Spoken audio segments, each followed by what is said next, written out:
How to report fraud or suspicious activity to Wells Fargo. So hello guys, welcome back to my YouTube channel. In this quick tutorial, I'll be discussing about how to report fraud or suspicious activity on Wells Fargo. So to report a fraud or suspicious activity to Wells Fargo, you can just head over to any of your browser and simply search in for Wells Fargo customer support, and you can just scroll down and tap on this option over here that is link contact us numbers. So you can basically report a fraud via this link over here. If you suspect fraud on your account, just tap on this contact us immediately link over here, which will take you to this page. And here you have a different titles or specific titles for different sections. You can basically choose any one of them and just call the required phone number from over here, just like this.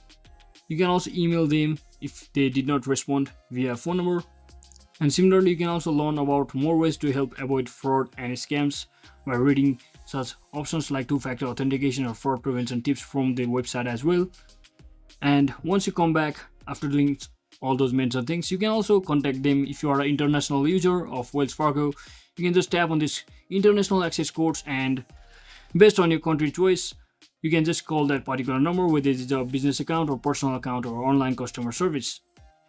So that is it for today guys. Thanks for watching. Don't forget to like and subscribe. See you on the next one.